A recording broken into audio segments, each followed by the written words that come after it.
I didn't go to college for 4 years. I got out of high school and I worked for about 4 years. I worked in a couple of shirt factories.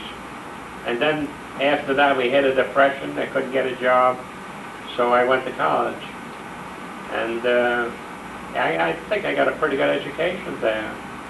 But the city, Harlem was a very, very interesting area. For example, when we wanted to study our Hebrew background, we didn't get religious education in school. After we left our school, we had to go to a rabbi's school or a rabbi's home. And we paid him about 50 cents a week. And he would teach us Hebrew and prepare us for our bar mitzvah. So we learned Hebrew there. Any Hebrew, any religious education we got, we paid for with great difficulty, but we paid for it. What was your bar mitzvah like? It's a very interesting one, strangely enough.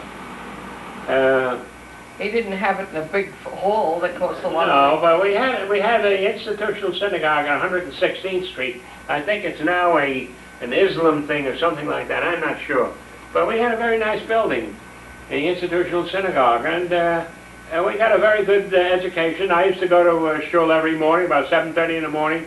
We used to pray there every morning. So we didn't have religion in school. We didn't have prayers in school. Whatever we had to do with religion, we did outside of school. And I remember my bar mitzvah day, when there were two boys being bar mitzvah. I was being another boy. The other boy somehow or other couldn't learn his part. He just couldn't learn it. So I read his part and I read my own. And so I had a double bar mitzvah that day. And But then at home, the party lock, the reception? At home, what's that? What was the reception? Yeah, at home, your parents would take out all your furniture, because we had a small apartment. Your parents would take out all your furniture, and they would rent slabs of wood and legs so that you could lay out long tables where your friends and relatives would come in. And they'd have long wooden tables, and they'd cover them with tablecloth. And your mother and maybe some of the relatives, and sometimes a neighbor, would prepare all kinds of goodies, all kinds of food, and all kinds of baking. Really, it was a sumptuous meal. It didn't cost that much. If you were going out to buy it, I don't know, it wouldn't cost very much. But it was delicious, and I remember it was wonderful. In those days, we used to be very thankful when we would get bar mitzvah presents, like I got a fountain pen. Oh, that was a big deal. You got a fountain pen, sometimes a dictionary. If you had a very rich uncle, he might give you $5 if you were lucky. I didn't get very much, but I got a lot of fountain pens. It was a very unusual They period. used to joke around and say, "Today I am a fountain pen." Yeah, that was the standard routine. It was a very interesting time of our lives. And when I went to junior high school, my junior high school was in Harlem, further north, which was in a black neighborhood. And I used to walk from 117th Street to 128th Street.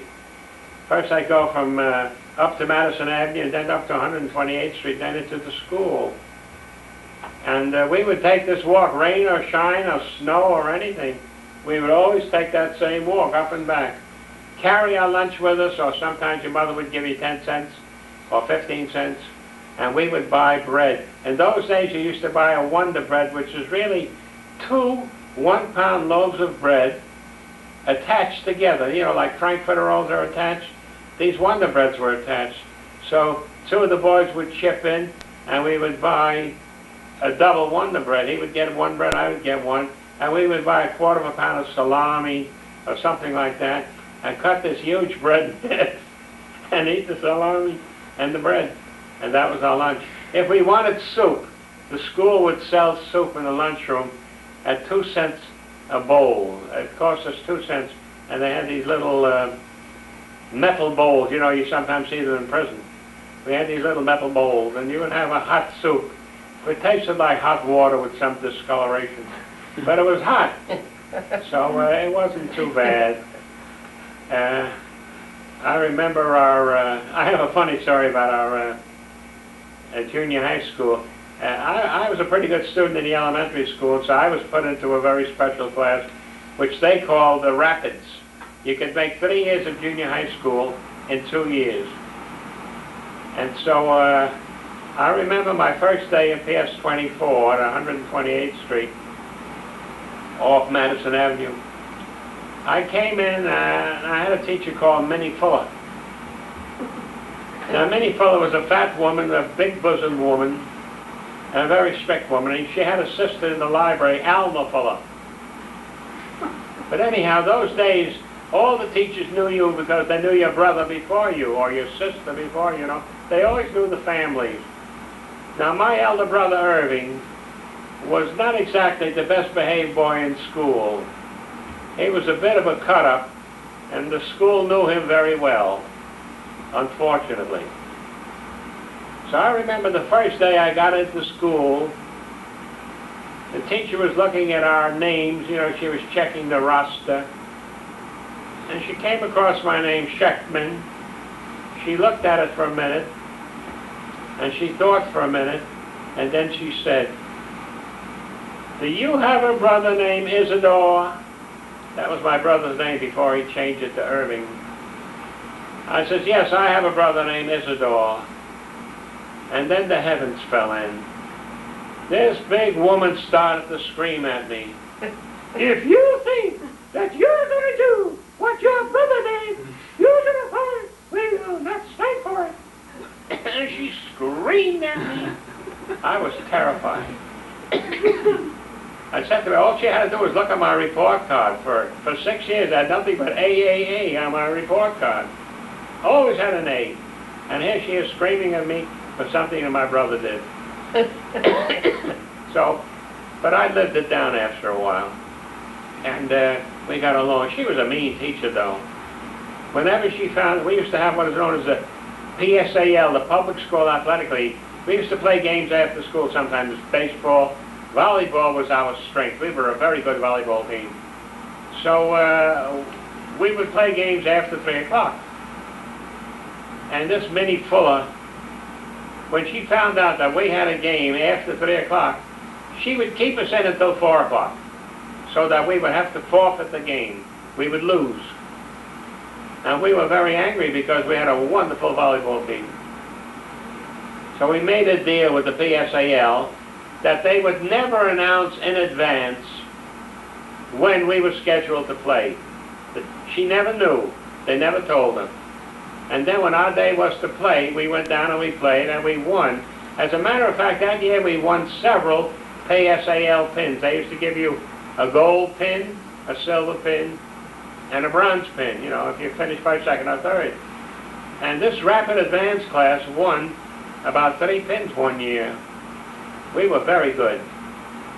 And we gave them to her as a gift from the class. And she looked at it and beamed at us, and she said, "My boys, my boys."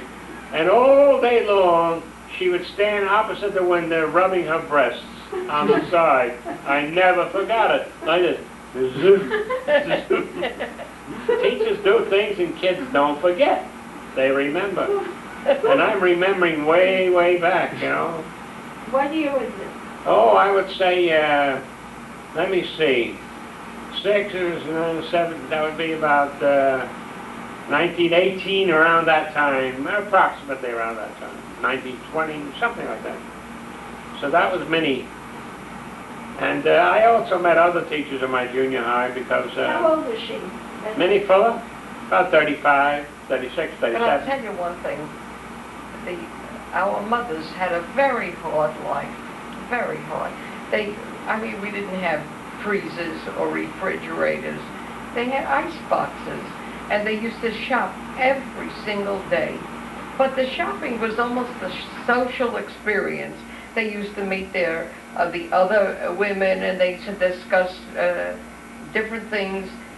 They'd go to a grocery store. The grocer knew everything that was happening and disseminated all that kind of gossip and information. They went to the dairy store, the butcher store, everything separate. They didn't have supermarkets where you go in and buy. They had all separate little stores. And the women used to shop every single day and cook. And it was really a very difficult life.